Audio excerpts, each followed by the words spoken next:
Thank you for this message as we go on looking at the pastor after God's own heart, part 2. That which we don't know, teach us. That which we have been doing it the way we ought to, but not because we are rebellious, but because we are ignorant. Wash away every form of ignorance in Jesus' name.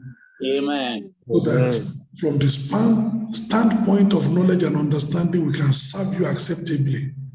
Thank you because you know you've answered. In Jesus' mighty name, we pray. Amen. Amen. Amen. We're going to the second message, the pastor after God's heart. Let me read to you in Hebrews chapter 5 from verse 1. Hebrews chapter 5 verse 1. For every high priest, no exception, taken from among men, there is no high priest that is an angel. Every high priest is a man and is taken from among men, is ordained for who? Amen. The pastor is not ordained for himself. So serving yourself as a pastor, that's a misnomer. The high priest is taken from among men, is ordained for the benefit of men. Then look at that. In things pertaining to God, that he may offer both gifts and sacrifices for sin. The high priest is God's servant, taken from among men, ordained for the benefit of the men, to take their case to God, to sacrifice on their behalf, and to take gifts from God and things, blessings from God, and to confer it unto the people. So it's for a spiritual purpose, is to offer both gifts and sacrifices, is ordained for men in things pertaining to God. You know, there are people that are angry with their pastor. Pastor, when I was loading my container to go to Nigeria, you didn't help me. That's not his primary calling. If he has time and he can help you load container, we praise God.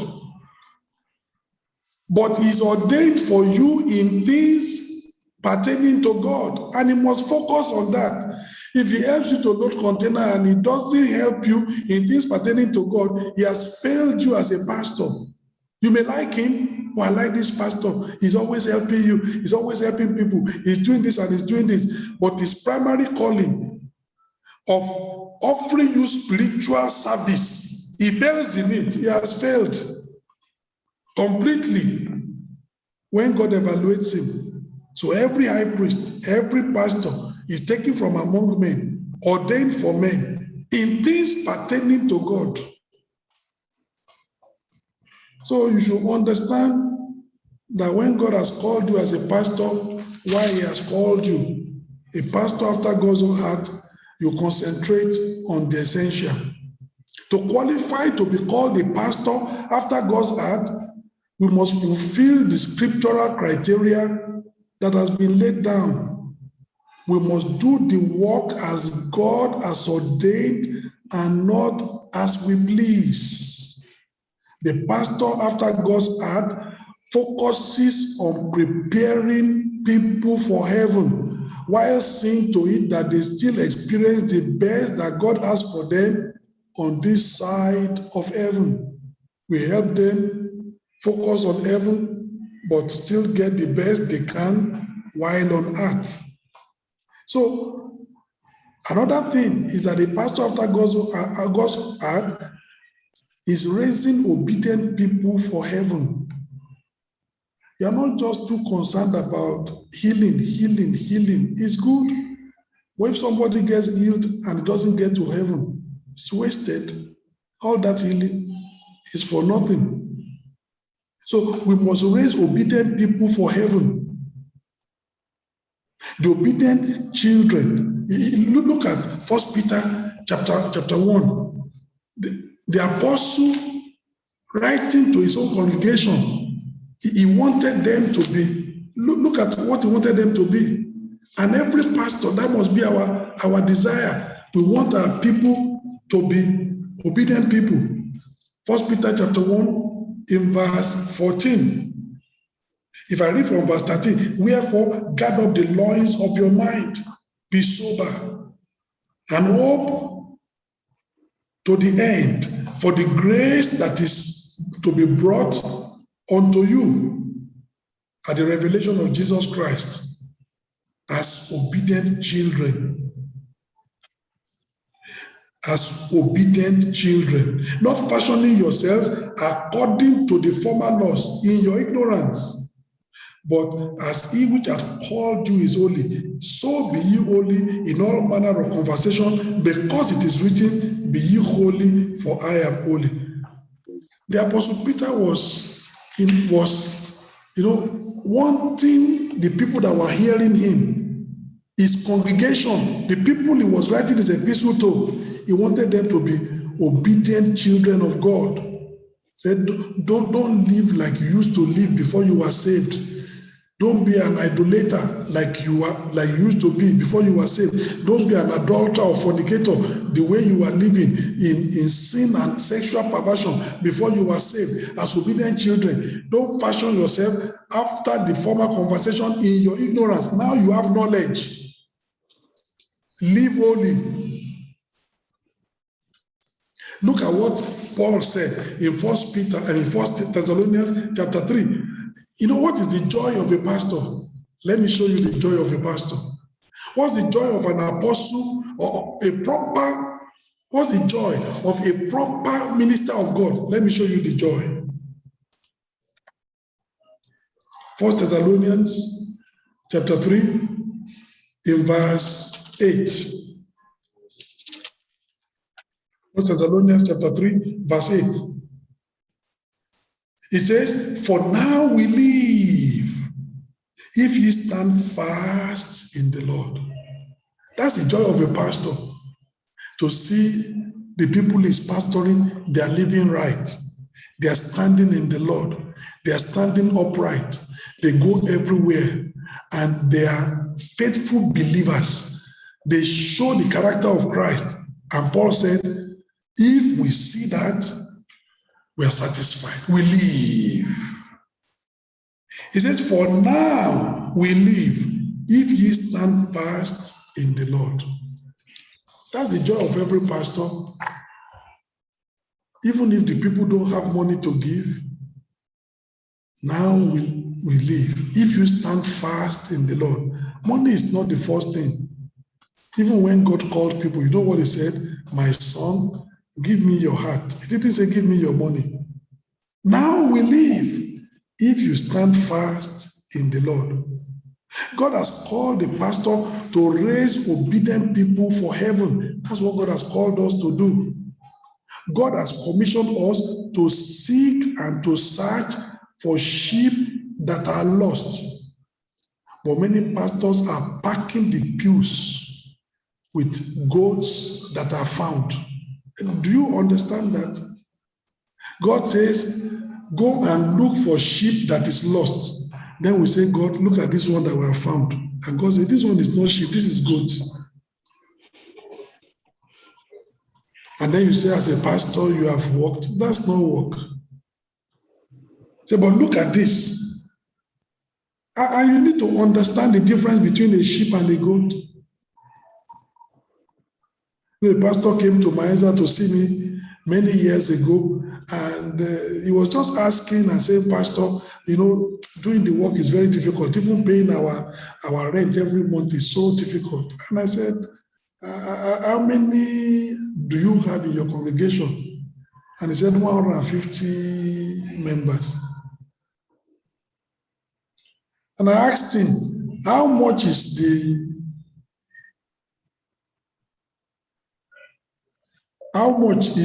rent? At that time, it was the time of delivery, 1.5 million. You know the next question I asked him? And I told him, I said, I'm not being rude and I'm not trying to downgrade you, but I have this question. Those 150 people in the church, are they sheep or are they goats? I asked him that question. He was shocked.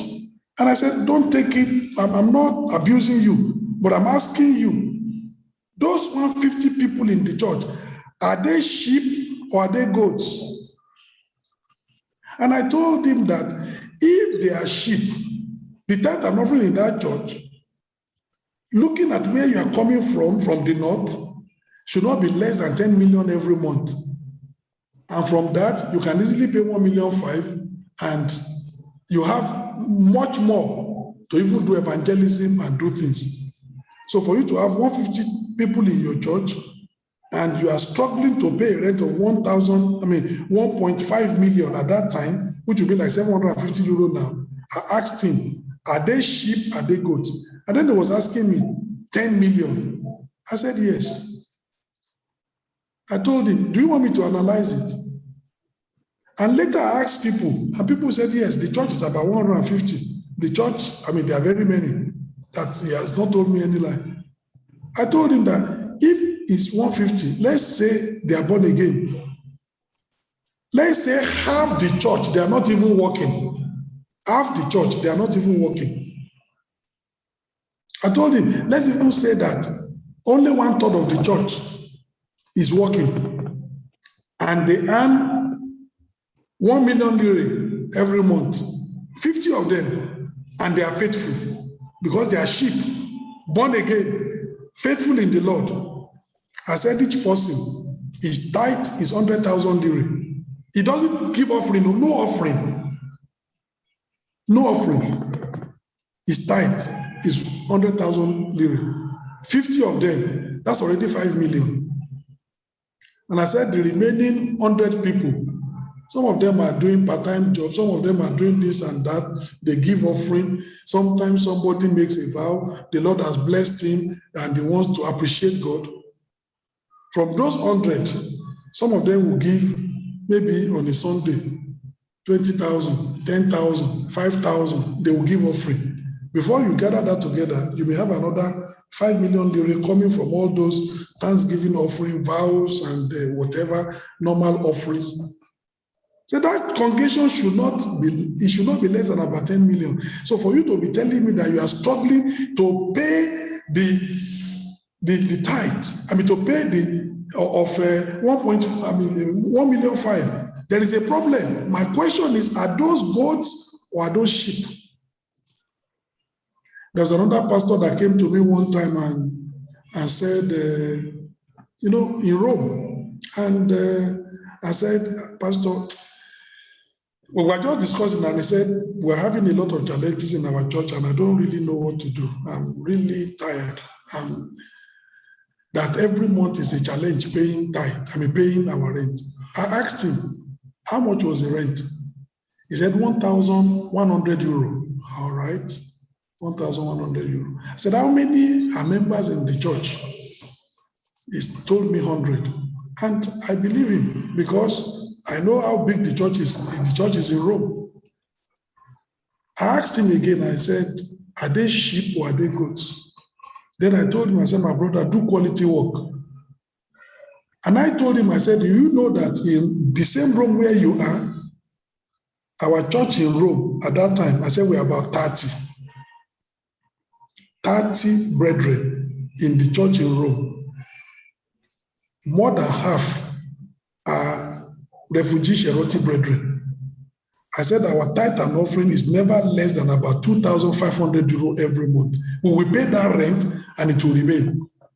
Your congregation is 3 times and above that congregation, and you are struggling to pay 1,100. The question is, what is the quality of the people in that church? Are they sheep or are they goats? And the problem is that many pastors are just gathering people. We are not to just gather people. We are to go and look for lost sheep. Don't bring home found goats. If a sheep is eating your corn, if you beat the sheep will cry and run away. That's the end. When you beat the goat, hey, the moment you turn your back, it's back to come and eat that thing. That's a goat. Very stubborn, very rebellious, doesn't listen to correction. The question is, our congregation, are they sheep or are they goats? Because on the day of judgment, Christ said he will separate the sheep from the goats. The goats, they will go into eternal fire. The sheep, they will go into life everlasting. There's going to be a separation. So there are so many of us. God has commissioned us to go and find, to go and search out for lost sheep, but we are exhibiting and packing our pews with found goats. I pray that if that is your method of operation today, God is going to transform it in Jesus' name. Amen. Pews are stopped with people whose priorities are their convenience and not God's commandments. They do what is convenient for them. They are not truly obedient. What do I mean? If, for example, maxi skirt is the fashion today, they will wear maxi skirt and they come to church, we say, we thank God for these sisters. Look at the way they are beautifully dressed and they cover their nakedness. She's not covering her nakedness because she's obeying God. Maxi skirt is in vogue. That's the fashion. If tomorrow mini skirt becomes the fashion, she will come to church with mini skirt. She's not obeying God's commandment. She's only living by convenience. What is in vogue? What does the world want?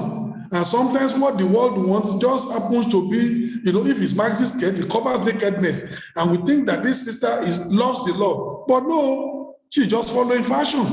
And it only happens to be that this time, maxi skirt is the fashion and it covers nakedness.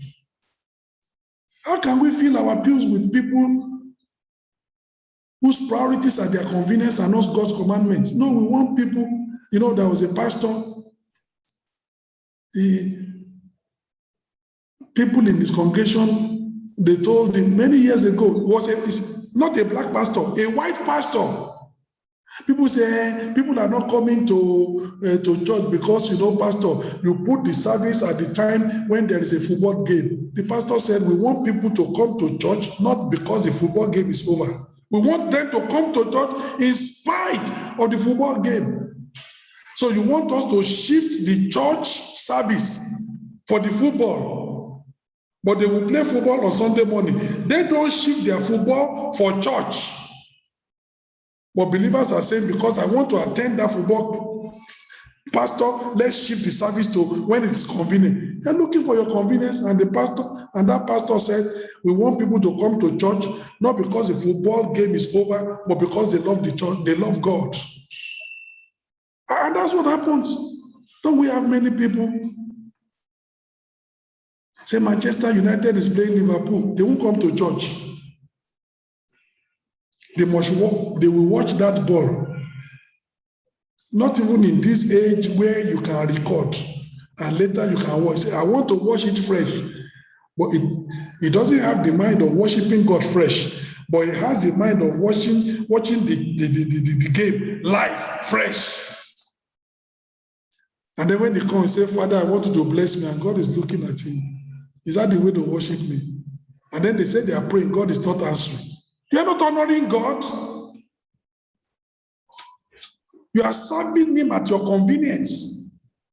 And we must not fill our pulpits, our pews, with people whose priorities are their convenience and not God's commandment. We must raise obedient people for heaven, people whose priorities They seek first the kingdom of God and his righteousness. And after that, all these other things will be added unto them.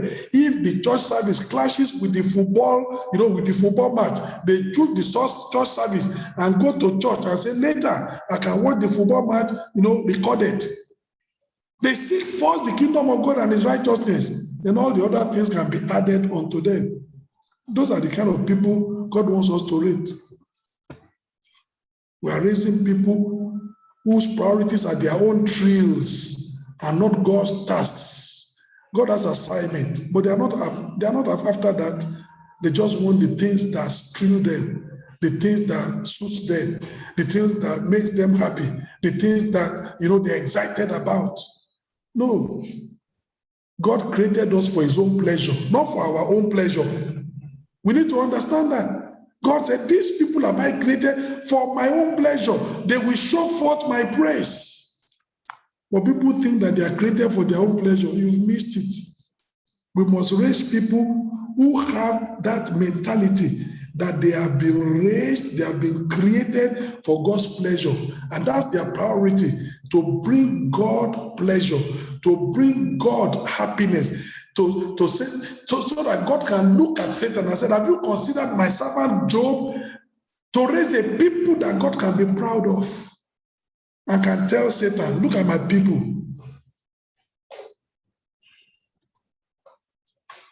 Not people that are whose priority are their own holiness and own happiness and not God's holiness, whose priorities are their own entertainment and not God's enterprise. When we fill our pulpits with goats, that's what we're going to have. Goats operate on their own convenience. Goats just want their thrills. You are beating them, you are eating my beans, you are not meant to eat. He says, if you like, whether you like it, I'm going to eat this beans. Beat me 10 times, I'm coming back. That's a goat, not obedient. Their own happiness and their own entertainment. That's why people want to go to church where they don't talk about sin, just dance, just, around where we are. There was a church that started, and that church, almost every Sunday, there is a birthday to celebrate. The celebration of this person's birthday and that person's birthday and that every Sunday. And that's always the focus of the service. So everybody, I will come for your own because I know when it's my own, you are going to be there. So it becomes a kind of a church where birthday celebration is actually what keeps the church going. And there's always super malt and rice to eat every Sunday. Because if this one doesn't celebrate this Sunday, that one will celebrate next Sunday and cook. And it becomes a kind of a competition. I mean, talking about sin, that's not talking about salvation, that's not the issue. It's a celebration church every time. No. And the people, what they want is entertainment. They're not interested in God's enterprise. They are not interested. We must not raise a church like that. And God will help us that we will be pastors after God's own heart in Jesus' name. Amen. That God's commandments is our priority. God's tax is our priority. God's holiness is our priority. God's enterprise is our priority. And we raise people that all those things also are their priorities. Is your local church a groove, disco groove, a hideout for social and sensual entertainment, or is it a sanctuary for spiritual empowerment? You need to ask yourself that question. Is your local church a hideout for social and sensual entertainment, or is it a sanctuary for spiritual empowerment? There are some people, they come to church. When they give birth, say, Pastor, I want to do dedication. And they make our church a hideout for social and sensual entertainment. They invite people, and then they do big do after that. After that, you don't see them in church. until they have the next baby.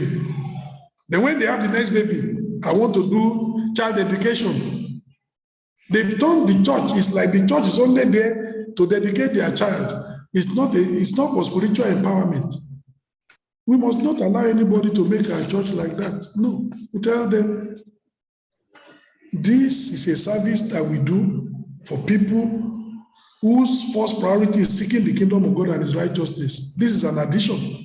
This is not our main task. But there are some people, they want to make our church like that. So they want to give thanksgiving, then they come.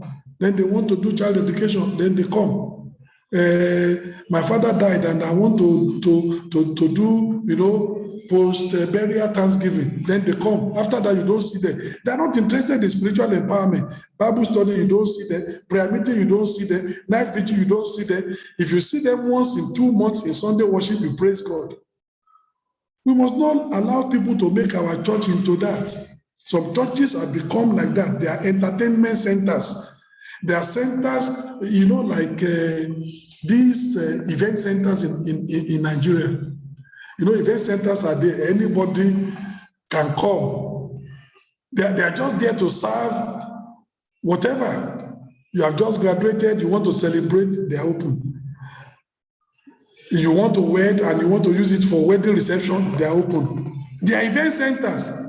My brother, my pastor, our congregation, our church is not an event center. Amen. Amen. Of course, brethren will get married. We will rejoice with the people that rejoice. We will weep with people that weep. But we must keep focused on God's assignment. Don't let your local church become a hideout for people that don't want to serve God for social and sensual entertainment. No. Make it a sanctuary for spiritual empowerment. Raise obedient people for heaven. That's your goal. Yes, people will get married.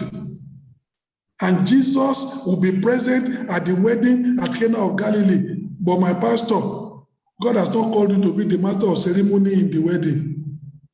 Did you see Jesus? He was the MC. No, sir.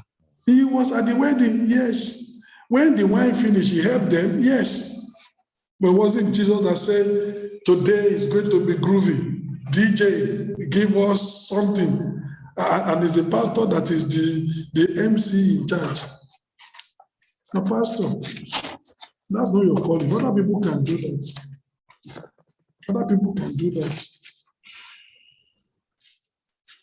Jesus was there at the wedding, but he wasn't the MC. And he wasn't intending to be the MC. That was not his calling. Is he bad to be an MC? No. But that's not the calling of the pastor. There are more important things to do. You are there for spiritual edification, primarily for the brethren. And you should focus on that. Other brethren can do helps, organization, government, do things. Make sure that everything, is done properly and things will go on. Our goal is not populating the pews with goats.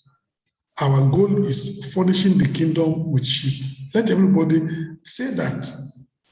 That as a pastor, your goal is not populating the pews with goats. It is furnishing God's kingdom with sheep. Raising obedient people for heaven. And let's focus on that.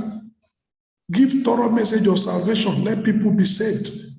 People who have been on the road, they are coming to church. Let them hear the message of salvation. People who are pushing drugs, they are coming to church. Let them hear the message of salvation. I remember a few years ago, somebody was coming to church. Then one day he came to me and he said I should pray for him on some issues. And then I was praying for him. But he used to come with a woman to the church. I didn't ask him. I thought the woman was his wife. But I noticed that they didn't have any child. So after I've prayed for him on the things that he requested for, and then I personally, not because he asked me, I just prayed and said, God, that God should cause the wife to conceive so that they can move on. I noticed he didn't say amen. Then I finished praying. And then he said, Pastor, please, next time, don't pray like that. and I looked at him, what do you mean? He said, Pastor, I have a wife in Nigeria, I have with 4 children. This one is not my wife, and I don't want him to be pregnant. I don't want to carry responsibility. And that person is coming to our church and is hearing the word of God. I was shocked. You have children, you have a wife in Nigeria with 4 children, and then you are wasting the life of this one away here. You don't want her to be pregnant, and she is having hope on you until it's too late for him. And you are coming to church. I'm a Christian. We are going to heaven. Is it the heaven I'm going? No, we are not going to the same heaven. There's no justice in that. This is a human life being wasted. This person is having hope. I found a husband, but you are not going to marry her. And the woman doesn't know. Say, Pastor, don't pray like that. I don't want her to be pregnant. I don't want responsibility. I have wife and 4 children back home. This one is just by the way. I was shocked. We must not fill our church with people like that, whose hands are full of wickedness, and yet they are members of our church, so to say. We must preach the message of salvation until it discovers them completely. I remember a particular sister was going with a man, and we told the man, go and pay dowry, and the man said, I'm not ready. Oh, I was with the 2 of them, and I said, sister, this man is not ready to marry you. Don't waste your life. Break the relationship, be single, and pray for God. The man didn't like it. Oh, but I'm not there for him to like me. I'm there to care for everybody. I'm not to support you so that you can exploit somebody else. Thank God that sister is married today with a child. The man is still moving around. That's more than 5 years ago. That sister would have been with him for 5 years. No issue, no future. Be coming to church. The sister is still coming to church, but the man has left the church. But the sister is married now, and it's important. Many people want to come and hide in the church. Do you know that if 2 pastors have a congregation of 100, they are not equal? I told somebody, 1 pastor has a congregation of 100. The 100, 20 is wheat, 80 is wheat. The quality is 20. The thorns and the tares and the wheat is 80. 20 plus 80 is 100. Then another pastor also has a church of 100, but 80 is wheat. Then 20 is wheat. So let's say Pastor A is the one with 20 wheats, 20 wheat and 80 wheats, 80 tares and thorns. And Pastor B is the one with 80 wheat and 20 weeks. Let me ask you, even though those 2 churches, there are 100 members, so to say, in quote, which one is a more quality church? Answer me. One that has 80 weeks. Yes. B. On the surface, the numbers are the same. But when you analyze, this is a more quality church. More obedient people on the way to heaven. This one is Connection Church. Many years ago in Napoli, 2 individuals came to church and we didn't know who they were. But one of them knew who Deeper Life was. The other one didn't. And they were coming to church, we were preaching, we were moving. Then one time, one didn't come to church, then the other one came to church and said, Pastor, after church, I want to see you.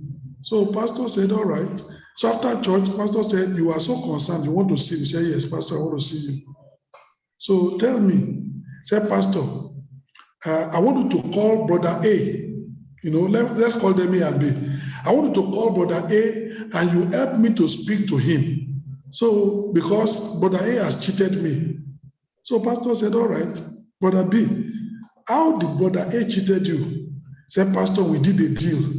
And when we finished the deal, and then we got money, he ran away with much of the money. He didn't give me my share. So pastor said, hey, okay, which deal?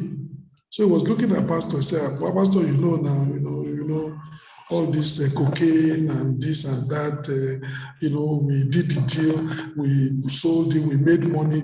He ran away with much of the money and he didn't give me my own. So I come to report him so that you can call him and tell him to be a proper brother. So when he got home, he called the other one and said, I reported it to pastor what you have done. That was saying, look at you, Mumu, you don't know deeper life. Deeper life is not connection church. They don't do that kind of thing. Look at you have gone to expose yourself. That's how that individual also till today. He ran away. Both of them, they don't come to church. We don't see them anymore. That one said, you think that deeper life is connection church. You went to go and tell pastor, we are pushing drug and then we are sharing it. Look at you. You don't even know deeper life. Deeper life is not a church like that. You say, you think pastor will call me and be counseling me. You must be born again. If we are going to do that, we do that in those connection churches. Then the pastor will be settling quarrel between two drug pushers. You must be fair to yourselves. That's how that one also ran away. I didn't know it's not a church like this. Because there are churches like that in Napoli, a lot of connection churches. Pastor is the one settling quarrel between two drug pushers that have cheated themselves. Pastor is the one settling quarrel between the madam and the prostitute on the road, being maltreated and co. They are connection churches. You come to the church, there are 200. If you find 5 that are born again, you have tried. Our church must not be like that too. Amen. By the grace of God, our church will not be like that. Amen. You will not be pastor over goats in Jesus' name. Amen. You must be a pastor over sheep. Raising obedient people. Your goal is not populating the pews with goats. Your goal is furnishing God's kingdom with sheep, redeemed people. I pray God will help us in Jesus' name. Number 2, what's the goal of a pastor after God's heart? Raising, occupying people for the harvest. This is the time of global harvest for the kingdom of God. The harvest is ripe. The harvest is plenteous. The laborers are few. And Jesus said, we must pray for the Lord of the harvest to send forth laborers into his harvest field. Who are going to be the laborers? Myself and yourself. Do you see what Jesus did? Let me show you. Matthew chapter 9. Matthew chapter 9. Some people have never seen that connection, but let me show you the connection. Matthew chapter 9.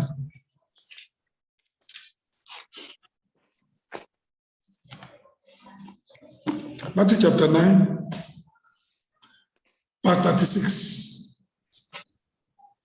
But when he saw the multitude, he was moved with compassion on them because they fainted and were scattered abroad as sheep having no shepherd, not goats. Then said he unto his disciples, the harvest truly is plenteous, but the laborers are few. Pray ye therefore the Lord of the harvest that he will send forth laborers into the harvest. So these people are to pray for laborers. But let me ask you, who will be the laborers? Chapter 10, verse 1. And when he had called unto him his 12 disciples, he gave them power against unclean spirits to cast them out and to heal all manner of sicknesses and all manner of diseases. Now he gave us the names and he sent them to go and evangelize. You are the one that have prayed for God to send laborers into his harvest field.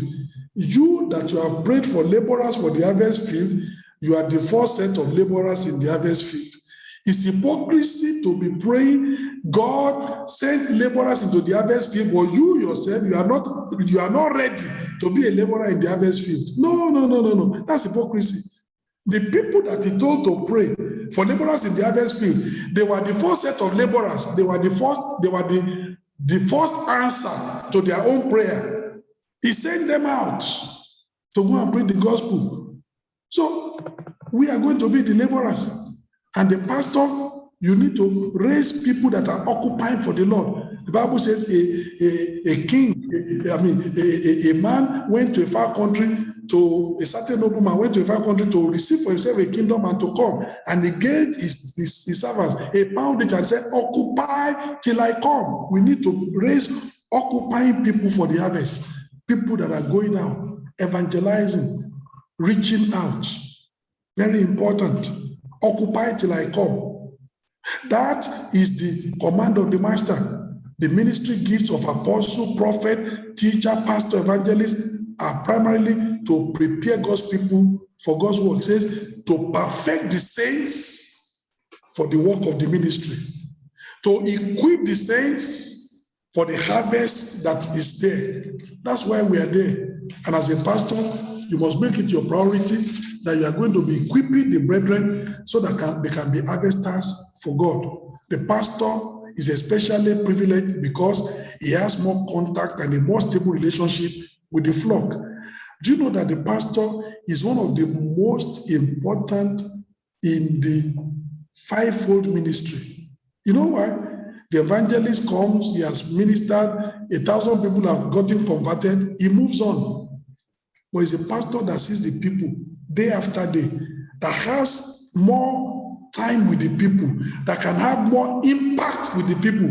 The evangelist comes and is gone. The prophet comes and maybe is gone. The apostle is all over the place, but the pastor is stationed somewhere over a congregation, day after day, week after week, month after month, year after year, impacting that congregation. What a tremendous influence. Because most stable relationship with the flock is in the best position of raising, occupying people for the harvest.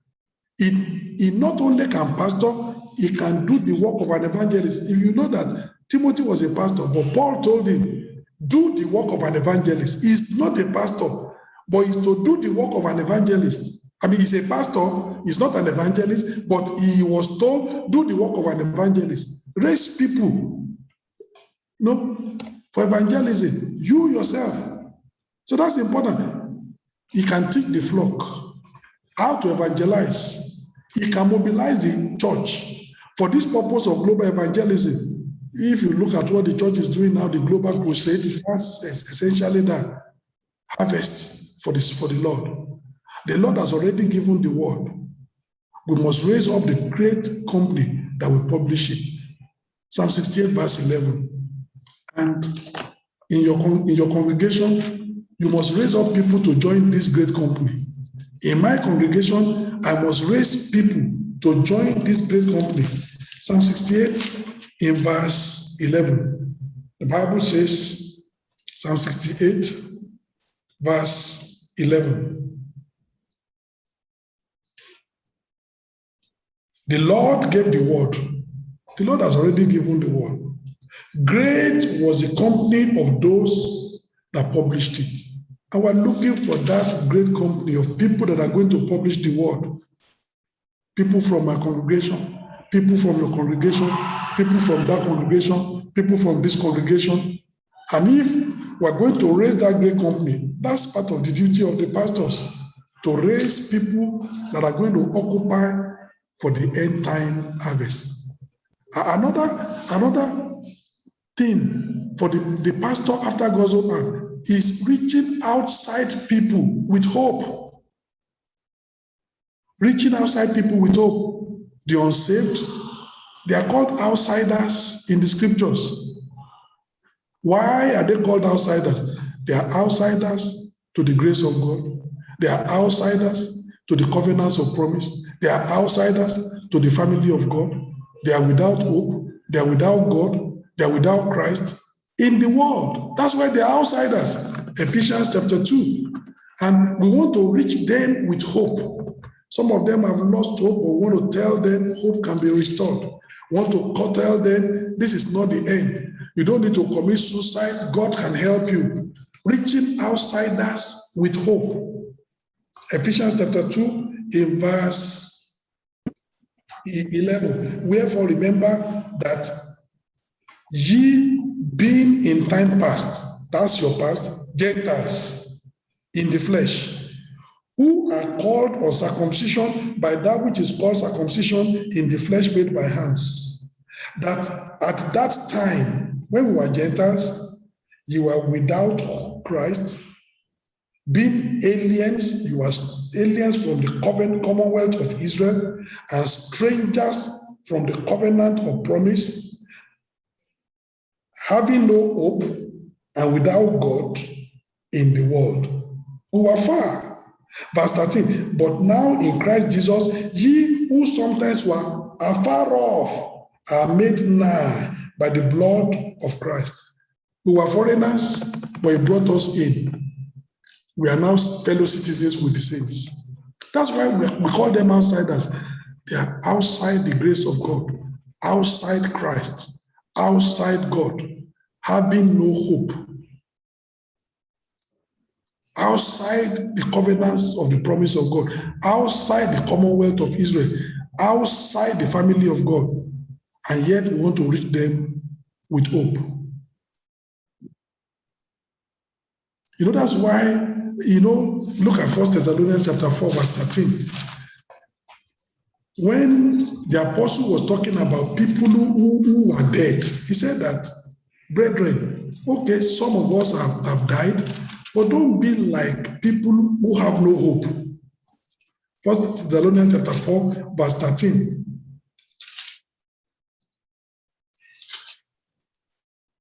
It says, and I will not have you to be ignorant, brethren, concerning them which are asleep, concerning Christians that have died, that ye sorrow not even as others which have no hope. So there are some people that are outside the fold. They have no hope. He said that the believer should not think like that, should not behave like that. They have no hope. We have a hope of resurrection, a hope of seeing them in the morning of resurrection, a hope of rejoining those brethren that have died. So don't be like people who have no hope. There are some people, they have no God, they have no Christ, they have no hope, they are strangers from the commonwealth of Israel, they are foreigners to the covenants of promise. They are not part of the family of God. And we need to reach out to these people, reach out with hope unto them. They are outside the commonwealth of Israel. They are not part of the lordship of the house of Israel. Like when Jesus told that woman, I'm not sent to you. I'm sent to the lordship of the house of Israel. And that woman, that was one of the lost goats of the house of the Gentiles. And Christ said, you are not part. But that woman said, I want to be part. I want to be converted. I want to join. I want to benefit of the benefits for those lost sheep of the house of Israel. And she did. The task of the pastor is to reach these outsiders with the hope of the gospel, the hope of eternal life, the hope of the coming king, the hope of the resurrection of the dead. We are to reach them with that hope. Hebrews chapter 6, verses 8 and 9. Hebrews chapter 6, verses 18 and 19. Hebrews chapter 6, verse 18. That by two immutable things, in which it was impossible for God to lie, we might have a strong consolation who are fled for refuge to lay hold upon the hope set before us. We have a hope set before us. The unbeliever has no hope. Nothing has been set before him. The Lord has set a table before you in the presence of your enemies. There is nothing set before the unbeliever. Verse 19, which hope we have as an anchor of the soul, both sure and steadfast, and which entereth into that within the veil. We have a sure hope. We have an anchor for our soul. We have a hope that is sure and steadfast. When the billows and the winds of adversity are blowing, we have an anchor. The unbeliever has no anchor. When the winds of adversity blows, he can hang himself because life comes to an end for him. He has no hope. We have a hope. We have a hope. Titus chapter 1. Titus chapter 1, verse 2. And we need to reach out to those who have no hope. Titus chapter 1, verse 2. The Bible says, in hope of eternal life, which God that cannot lie promised before the world began. That's one of our hopes, hope of eternal life, hope of eternal resurrection, hope of joining the saints eventually, hope of reigning with God on high, hope of enjoying, eternity with our Maker. Our God is the God of hope, and we can have hope in Him. Romans chapter 15, verse 13. God has something to give. It is called hope. Our God is called a God of hope. Somebody is hopeless, offer him God, the God of hope. And hope will spring fresh and alive in his life in Jesus' name. Amen. Romans chapter 15, verse 13, the Bible says, now the God of hope fill you with all joy and peace in believing that you may abound in hope through the power of the Holy Ghost. My prayer for you today is that the God of hope will fill you so that you are abound in hope in Jesus' name. Amen. Every form of hopelessness should vanish in your life. For the believer, hope abounding.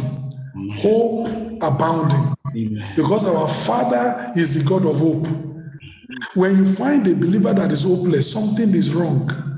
Your Father is called the God of hope and is able to fill you until you are abounding in hope.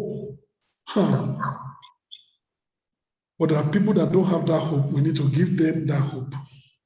The believer has a hope in God, the hope of glory. Let's read a few of the passages in Psalm 71, verse 5. Psalm 71, verse 5. Hope, reaching outsiders with hope.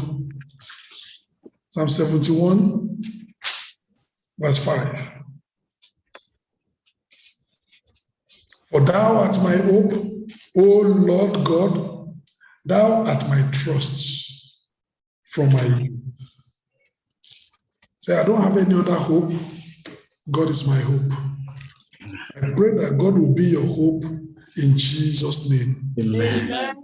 You know what Peter said? Peter said that you should be able to give a reason of the hope that is in you with meekness and fear. That you should so prepare yourself that when people say you have hope, but what is the reason? You should be able to give a reason of the hope that is in you. And you know what the Bible says? Jesus in you is the hope of glory. That's the kind of hope we have, the hope of glory, the hope of reigning with Christ, the hope of experiencing, the nature of Christ, partaking in the divine nature. That's a hope. We have that hope, but there are people without that hope. And a pastor after God's own heart, you want to reach people with hope. I remember many years ago at the University of Ife, we went out to evangelize, and that particular time, we decided to evangelize at the staff quarters. We got to a particular staff quarters. There was nobody at home. But we know that sometimes students or servants used to be in the boys' quarters. So we moved to the boys' quarters to knock if anybody was there. We came to a particular place. We knocked. Well, God just ministered to us that there is somebody inside. Keep on knocking. And we knocked and we waited. Eventually, somebody came and opened the door after a long time. We looked at his face. He was troubled. Can we come in? Said we can come in. We went in. We evangelized him. He gave his life to Christ. Then later he showed us. When we knocked, he was about to hang himself. We saw the news. The chair he was going to use to climb, hang himself and kick the chair. But that was the end. That was somebody without hope. But thank God that day, we reached him with hope, just in time. He gave his life to Christ, and that was the end of the suicide. That's another soul that would have committed suicide and gone to hell. We can reach people that are hopeless with hope. That's the joy of a pastor. That's the job of a pastor. And last point, reaching oppressed people with help. Think about it. The Bible says how God anointed Jesus Christ of Nazareth, who with the Holy Ghost and with power, who went about doing good and healing all that were oppressed of the devil, for God was with him.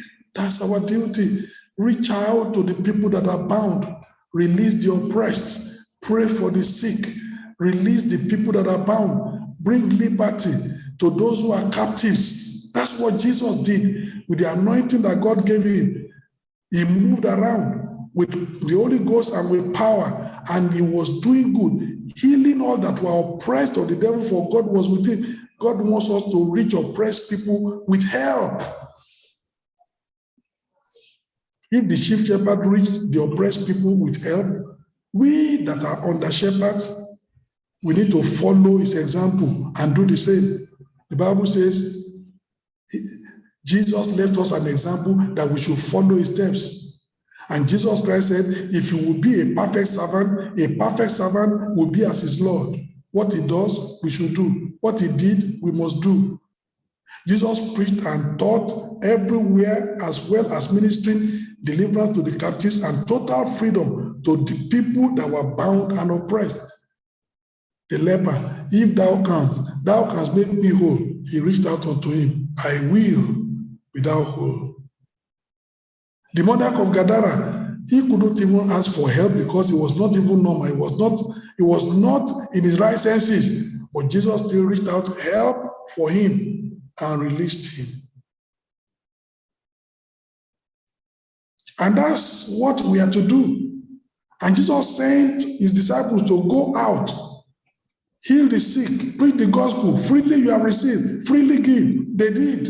Chapter 9 of Luke, they did. Chapter 10 of Luke, they did. They came back, they said, oh, Jesus, we have news. Tell me. Said, even the demons were subject unto us. Jesus said, you didn't see all. I saw much more than that. As we were binding the demons, I saw Satan himself, the chief demon, the chief capo. I saw him fall down like lightning. They were releasing the oppressed. They were releasing the bound, reaching oppressed people with help. That's part of our commission. Jesus Christ said, the Spirit of the Lord God is upon me. He has anointed me to preach the gospel to the poor, recovering of sight, to those who are blind, to heal the brokenhearted, and to set the captives free. That's part of our job. That's part of our job. Don't forget the primary one, feeding the flock, understanding. But these are other things. Primary assignment, very, very important. But it doesn't terminate there. So reaching oppressed people with help. Let our churches be solution centers. That when people come, they go home relieved. When people come, they go home refreshed. People who are bound, they go home free. People who are depressed, they go home uplifted. They come to church with the spirit of heaviness, they go back with the garment of praise. Burdens are lifted. Sorrows are wiped away. Bondages are broken. Curses are broken. People are helped. Our churches must be like that. Place of help. Place of help. Place that people can come and there's a balm of Gilead to apply to their wounds and they can be healed. I pray that as we are pastors, we will pray that God, this must be fulfilled in my ministry. I must be a pastor after God's heart. That all these things must be happening at the same time. I pray that the Lord himself, he will do it in our lives in Jesus' name. Amen. Remember again, a pastor after God's heart, number one, must be raising obedient people for heaven. Sheep, not goats. Number two, raising, occupying people for the harvest. People that can bring other people we are saved to serve. Reaching outside people with hope and reaching oppressed people with help. These are part of the duties of a pastor after God's heart. And you must look at it and ask yourself, how many of these things are being fulfilled in your life as a pastor? How many of these can you say it's actually happening in your life? Very, very important. I pray the Lord himself, he will help us. Let's rise up and pray and tell the Lord to help us. Pastor after God's heart. Pastor after God's heart. You must be a leader after God's heart. This is what the church is all about. We can bring hope for the hopeless. We can bring help for the helpless. We can equip people for the harvest. We can raise obedient people for heaven. This is God's calling on our lives. This is God's calling upon your life. This is God's calling upon my life. And it will be so in the name of Jesus. Father, you have called us, Lord. Pray, Lord, that we will heed